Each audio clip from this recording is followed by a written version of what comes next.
masjid ini diusahakan jangan dah buat fasilitas kencing berdiri.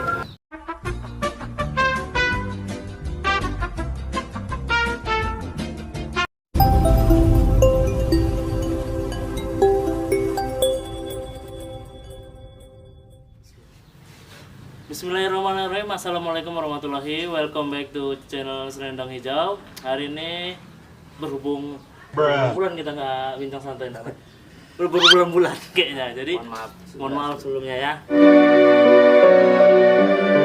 Nah, jadi hari ini alhamdulillah kita diberi kesehatan nih. Kuat jadi Sehat. Jadi tema hari ini tuh babnya tentang istinja ya, Kak. Tentang istinja. Nah, istinja. Hal yang atur sepele bisa membuat kita rugi di alam kubur kelak.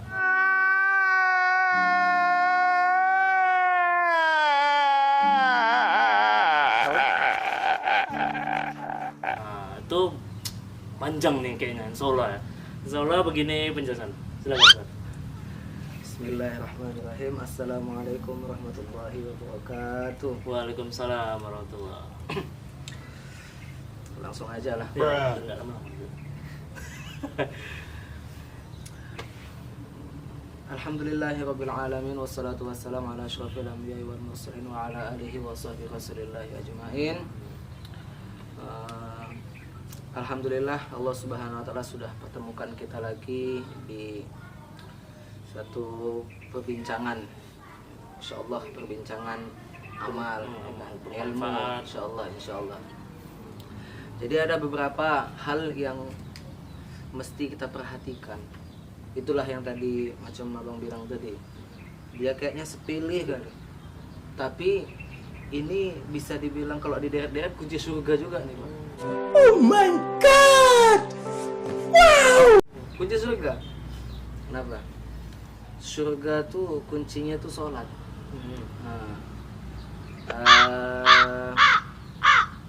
Kemudian ada nggak kuncinya sholat? Ada. Kebersihan. Istinja tadi. Istinja dengan benar. Istinja itu artinya itu membersihkan diri daripada hadas. Hadas. Bukan najis. Ada najis, ada hadas. Kalau hadas ini seperti kita buang air kecil atau buang air besar. Ini bab masalah istinja ini, bahkan kalau dalam banyaknya kitab itu ada pengkhususan namanya bab toharo. Cari itu ada setiap bab fikih, bahkan itu diletak di pertama. Setiap kitab fikih apapun pasti toharo itu bab pertama. Karena itu kunci dari segala amal. Bisa dikira seperti itu. Kenapa? Remeh. Amal kita tuh yang paling pertama ditanya di akhirat itu adalah sholat kita. Sholatnya bagus, sholatnya beres, amal yang lain semua insya Allah Tinggal Allah bisa membereskan semuanya. Aman lah kalau udah sholat aman kan gitu. Tapi kalau sholatnya nggak betul,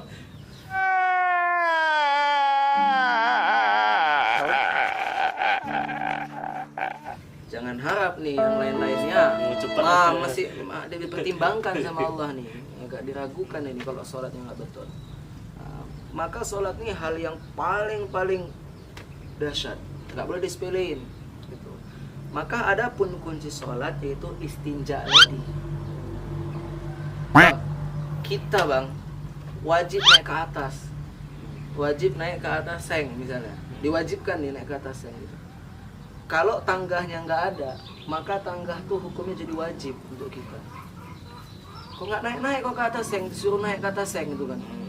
Nggak ada tangga Pak, dicari tangga tuh wajib hukumnya. Yang mempermudah gitu.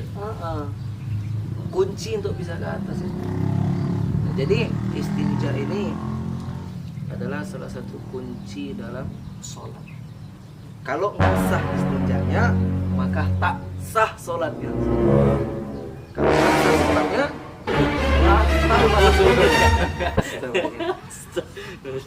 Yeah, boy. jadi lebih kurang seperti itu.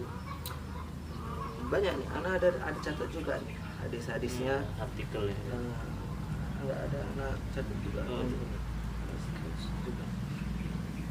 Diriwayatkan dari hadis riwayat An-Nasa'i nomor 29, At-Tirmizi nomor 12 dan Ibnu Majah nomor 307. Sahih. Rasulullah SAW bersabda seperti ini. Man ahaddatsakum anna Rasulullah sallallahu alaihi wasallam bala qa'iman fala tusaddaqu maka nayabulu illa jalisan. Ini apa? Ibunda Aisyah. Jadi Ibunda Aisyah radhiyallahu taala anha, beliau ngomong seperti ini. Artinya siapa saja yang mengkabarkan kepada kalian bahwa Rasulullah, siapa aja yang ngasih tahu, yang mengkabarkan, menginformasikan bahwasanya Rasulullah pernah kencing berdiri. Nah, pernah kencing berdiri bahwa Rasulullah SAW, kalau enggak dia. Barang siapa yang menginformasikan bahwasanya Rasulullah itu kalau kencing berdiri, misalnya gini, ada orang kan, Rasulullah tuh kencingnya aja berdiri, maka itu tidak dibenarkan, Pak. Enggak dibenarkan. Jangan kalian benarkan, kata Aisyah. Beliau tidaklah buang air kecil, kata Aisyah radhiyallahu ibunda Aisyah radhiyallahu anha, kecuali dalam keadaan duduk atau jongkok. Jongkok apa? Kenapa kok alasannya nggak boleh berdiri?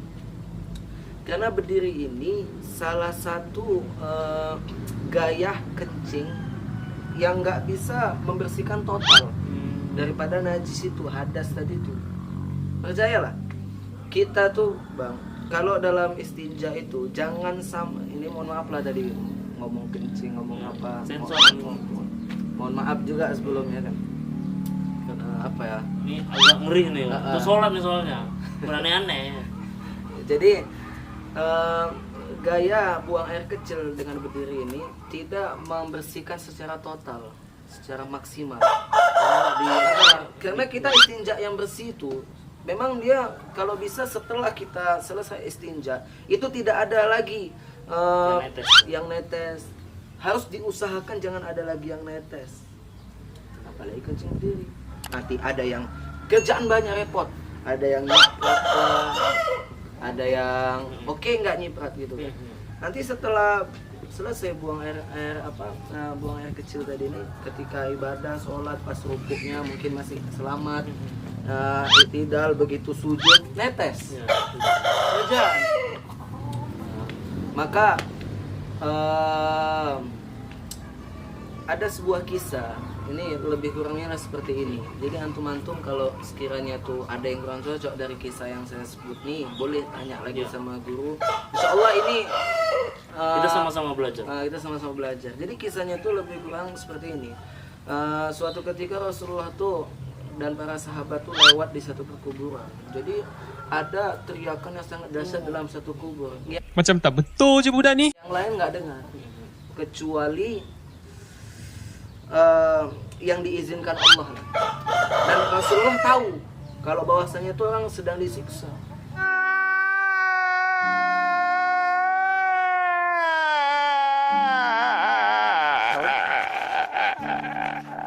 Tahunya tuh kenapa? Kagetnya tuh kenapa? Kuda-kudanya sahabat Rasulullah itu saking seramnya kontak gitu kan. Kenapa ini Rasulullah? Enggak, India ini apa?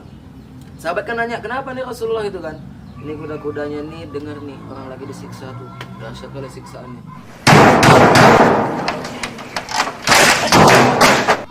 Rasulullah ngambil ranting pohon, pelepah tadi itu ditancapkan ke ini.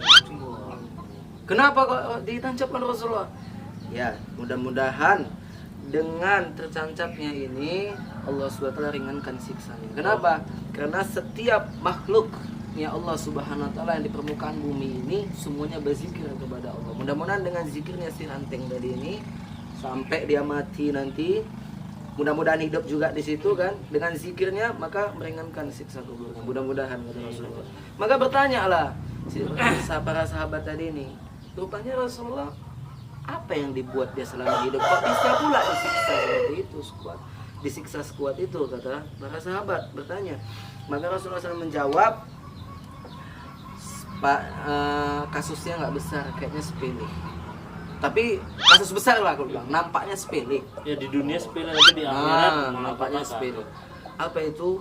Istinjanya nggak pernah bersih. Asal buang air kecil. Maka yang cukup kita risaukan, anak pribadi Di mall. kalau mall nih mungkin inilah umum, mungkin ada juga yang entah non muslim, ya kan, yang apa yang lain-lain mungkin adab dalam buang air kecilnya itu enggak mungkin berbeda. Oke. Yang kita sayangkan, Pak, ini masjid, saudara. Rumah kita sendiri. Masjid ini diusahakan jangan dah buat fasilitas kencing berdiri. Emang apa sih nggak boleh? Sombong amat. Ini sangat disayangkan. Dan orang Islam mengedepankan adab. Mengedepankan adab. Ini potong sedikit ya. Nanti kan ada pertanyaan sih. Disangga lagi namanya orang kan umum kan. Dia lagi asam urat nggak bisa jawab. Tapi bohong. Masuk ke hadis ke ini ya. Cocok juga langsung kita gunakan. Maka ada juga nih hadis nih Muslim, Bukhari Muslim nih sahih lagi. Sahih itu ya. Jadi ini mafhumnya seperti ini. Rasulullah tuh pernah kencing berdiri. What? Pernah. Ingat, bukan Rasulullah kencing berdiri, cuma pernah aja. Gitu. Bukan sering ya. Bukan jadi sunnah itu. Bukan jadi sunnah, cuman pernah. Pernahnya itu kayak mana? Itu kisahnya singkatnya gini, Rasulullah tuh ada suatu pembuangan apa istilahnya tuh najis, di mana-mana najis gitu. Kita kalau jongkok malah mudarat. Mudaratnya itu apa? Malah payah. Pokoknya tempatnya tuh serba najis. Maka nggak bisa kalau nggak berdiri. Ada juga yang mengatakan bahwasanya Rasulullah tuh ya memang sedang dalam keadaan sakit, nggak bisa jongkok gitu. Bahkan Rasulullah tuh nyuruh satu sahabatnya itu untuk jaga di belakang tapi ngadep ke sana, biar nggak langsung terlihat orang gitu, karena nggak boleh kita haram tuh kencing yang di tempat orang biasa memandang. Lagi berdiri itu. Astagfirullah. Itu kencing berdiri tuh sering tuh menjadi apa? Bagi umat Islam kalau kencing di mall, di mana lah, di hotel atau apa, diusahakan jangan pakai kencing yang berdiri.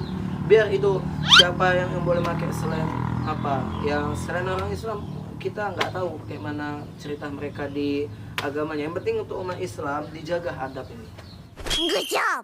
Ini sepele sepertinya, tapi dahsyat ini, Pak. Nah, maka dari situ apa yang menyebabkan Rasulullah tadi itu kita udah tahu.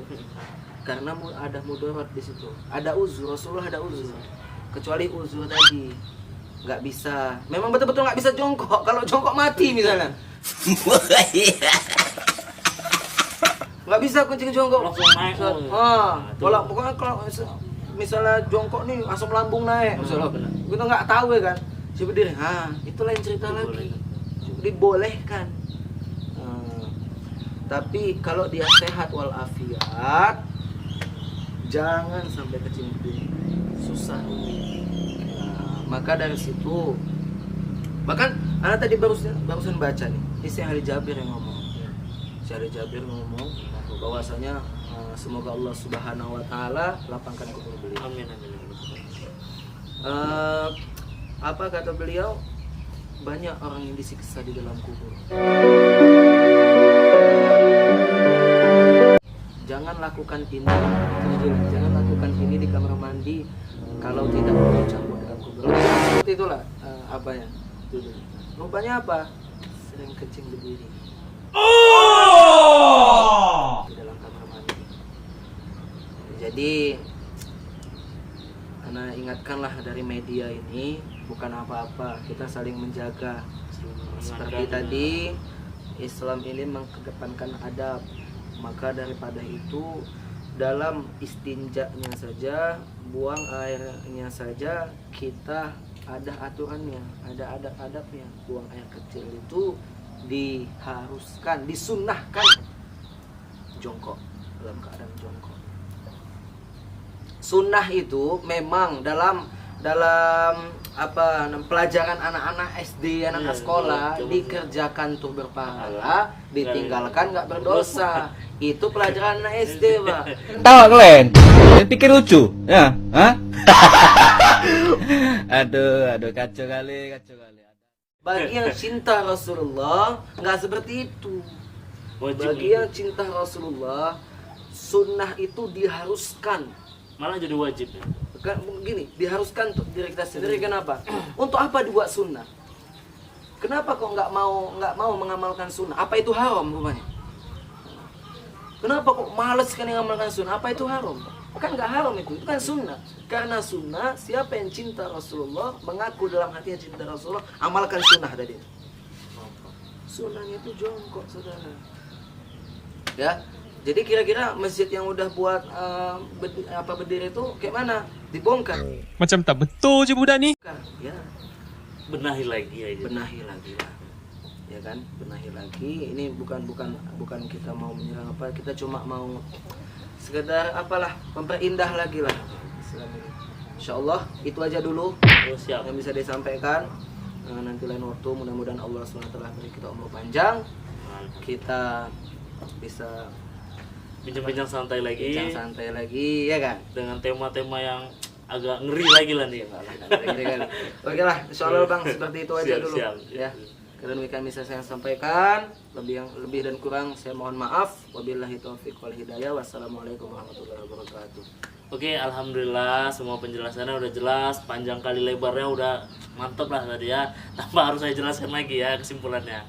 Jadi ya alhamdulillah nanti video-video selanjutnya, dan saya juga mengingatkan bahwa pondok pesantren kita juga sering akan mengadakan itu yang namanya penggalangan dana untuk perluasan lahan kita, dan juga kalau untuk santrinya yang banyak nih, santrinya pakai ijazah atau enggak, insya Allah ada ijazahnya, dan itu programnya ada di Sahabatul Pondok Pesantren kita ini. Jadi untuk orang tua yang di luar yang nanti anakku masuk pondok pesantren tapi nggak ada ijazah, nah sini ada ijazahnya, videonya ada itu di atas ini ada, tinggal ini aja. Jadi segitu dahulu ya bincang santai kita hari ini. Jangan lupa di subscribe. Nah, jangan lupa tekan tombol subscribe, like, comment, and share karena semua ini bermanfaat untuk kita ke depannya. Oke, saya Cayo Keling. Jangan lupa subscribe juga ya. Oke, kita pamit dulu. Assalamualaikum warahmatullahi wabarakatuh. Waalaikumsalam. Bye. warahmatullahi wabarakatuh.